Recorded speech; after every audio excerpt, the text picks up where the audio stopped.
Cybersecurity is cooked and you have a chance of a lifetime to actually get into cybersecurity. In this video, I'm going to explain to you my experience as a cybersecurity consultant at a Big Four. And if you're interested in getting into cybersecurity/AI, this is the chance for you to do so. Now let me explain, because the landscape of cybersecurity has exponentially evolved ever since the induction of AI. And so let me explain this to you, because I had a conversation with a lecturer that talked about the differences in cybersecurity and information technology about 3 to 5 years ago as opposed to now. Now, 3 to 5 years ago, before the entire launch of ML models, machine learning, AI, GPT, and all of that, a lot of these cybersecurity jobs heavily depended on technical abilities. And now if you search the most recent statistic, we can see that there's a shift in trends. Right now it's quite frankly the opposite. Now we see a trend of requirements for people who understand more frameworks, conceptions, theology, theory, rather than the technical abilities. Yes, of course, it's always good to have a plus point when it comes to technical abilities, and then also fundamentally depends on the specific job in cybersecurity you want to go for. But we can see a trend of increase in number of applicants when it comes to specific jobs in cybersecurity. Now, let me give you a very specific example. So right now I'm a cybersecurity consultant, and I can tell you that 90% of my work has nothing to do with technical abilities. In fact, most of my work line has to do with frameworks, compliance, theories, methodologies, strategies, and if not the entire structure of information technology. And so my point is, right now I don't specify so much on technicals in terms of hard coding. I do not have to learn programming language such as JavaScript, Python, C++, etc.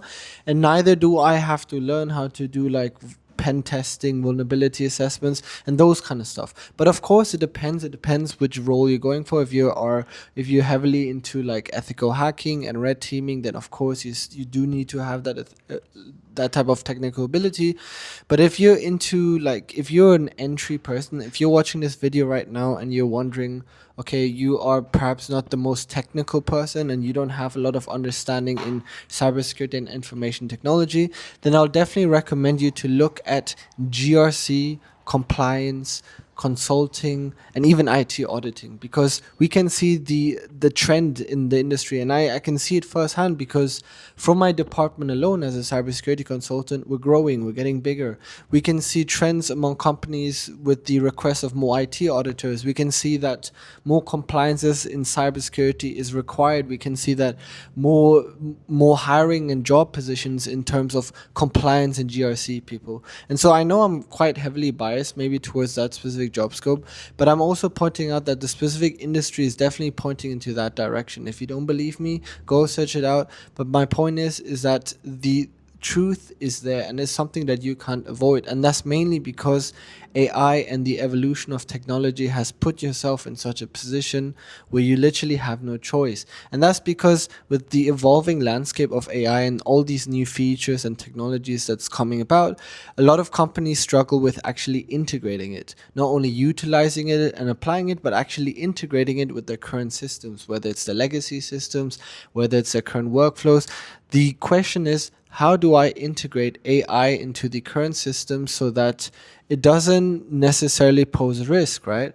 And so because of that entire, I would say, fundamental question, the cybersecurity has evolved, especially right now, in such a way where you are trying to answer that question.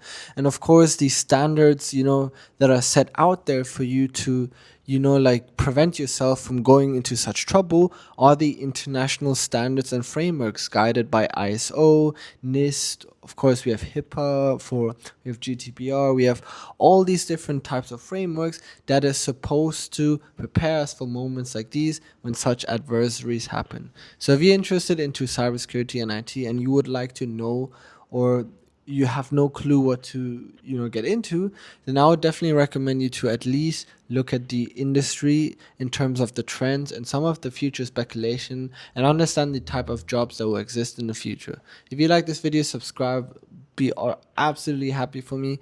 Otherwise, I'll see you guys in a next video. Bye bye.